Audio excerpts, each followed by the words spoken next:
નમસ્કાર, weather analysis સાથે હું છું આપનો દોસ્ત ભાવિક। રાજ્યની અંદર આમ તો ચોમાસાએ વિધિવત રીતે વિદાય લઈ લીધી છે, પરંતુ કમોસમી વરસાદ હજુ પણ છોડવાનું નામ નથી લઈ રહ્યો।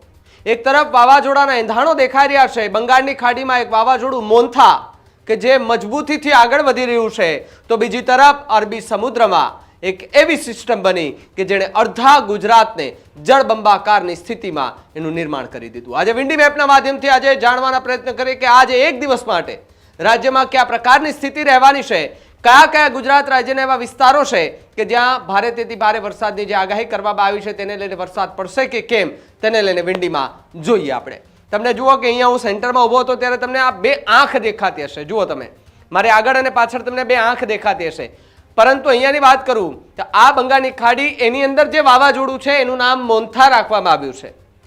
આ વાવાઝોડું મોન્થા છે, પરંતુ એ ખૂબ શક્તિશાળી છે અને સીધું જે ગતિમાંથી ધીમે ધીમે આગળ વધી રહ્યું છે એ બંગાળની ખાડીમાંથી એ સક્રિય થયું છે અને હવે જમીન સાથે ટકરાઈને સીધું જમીન પર આવશે।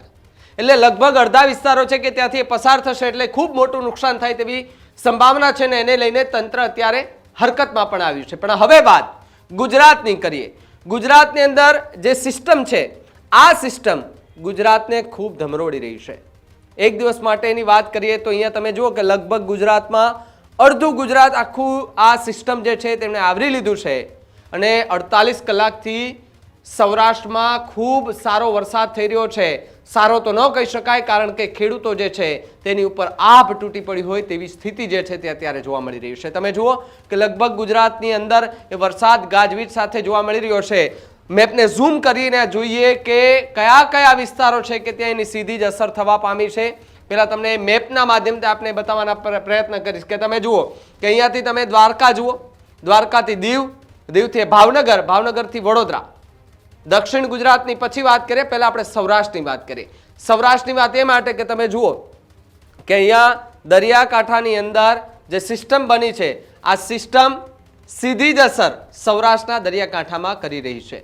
સૌરાષ્ટ્રના દરિયાકાંઠામાં એ માટે કે અરબ સાગરની અંદર જે સિસ્ટમ બની છે એ સિસ્ટમ દરિયાકાંઠા વિસ્તારમાં એનો ફ્લો આવી રહ્યો છે, પવન આવી રહ્યો છે, વરસાદ આવી રહ્યો છે, ગાજવીજ સાથે વરસાદ આવી રહ્યો છે, ક્યારેક છૂટો છવાયો તો ક્યારેક ધોધમાર વરસાદ આવી રહ્યો છે, ક્યાંક એમએમમાં વરસાદ પડે છે તો ક્યાંક ઇંચમાં વરસાદ પડે છે।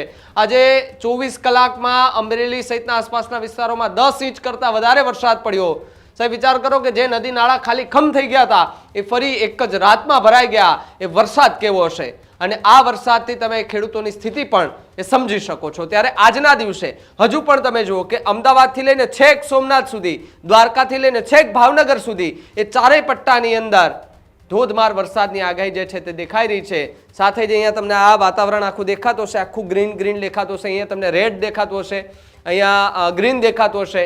એટલે કે સોમનાથ અને જુનાગઢ, પોરબંદરનો જે વિસ્તાર છે ત્યાં માટે આગાહી અત્યારે કરવામાં આવી છે। થોડા આગળ જઈએ દિવસમાં એટલે આપણને ખબર પડે કે ક્યાં સુધી એ વાતાવરણ છે એ રહેવાની સંભાવના છે। થોડા જેમ જેમ આગળ વધતા જશું તેમ તેમ જુઓ તમે કે અહીંયા વાતાવરણની અંદર થોડો ચેન્જીસ થવા માંડશે। જુઓ તમે જામનગરની અંદર આવતીકાલે એ જે વાત કહેવા જઈ રહ્યો છું, જામનગર, સોમનાથ, અમદાવાદનો એ વિસ્તાર એટલે કે સૌરાષ્ટ્રનો લગભગ વિસ્તાર તમે માની લો, સૌરાષ્ટ્રના લગભગ વિસ્તારોમાં આવતીકાલે ખૂબ વરસાદ પડવાનો છે।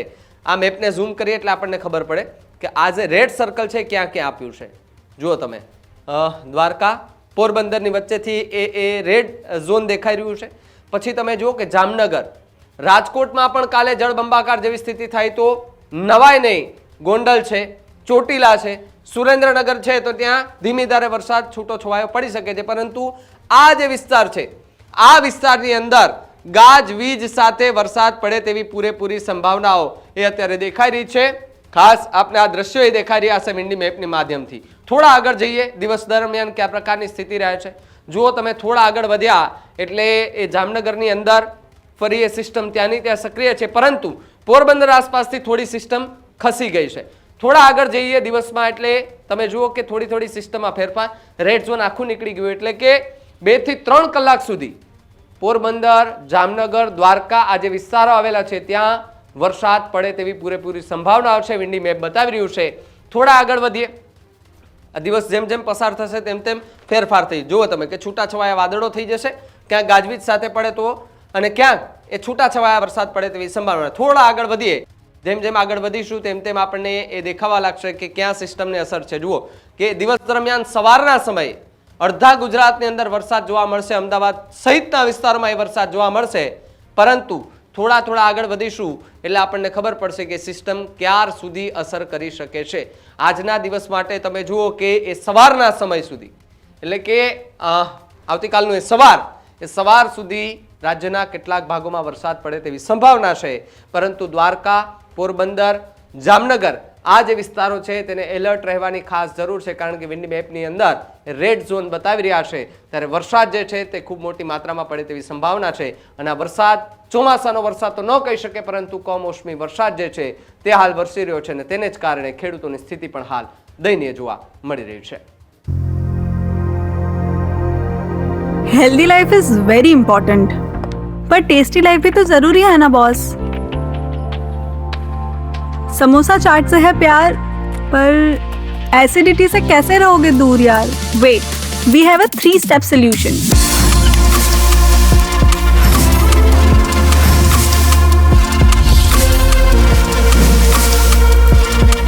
विट्रिशियन ओरल स्ट्रिप, क्योंकि टेस्टी लाइफ भी तो जरूरी है ना बॉस.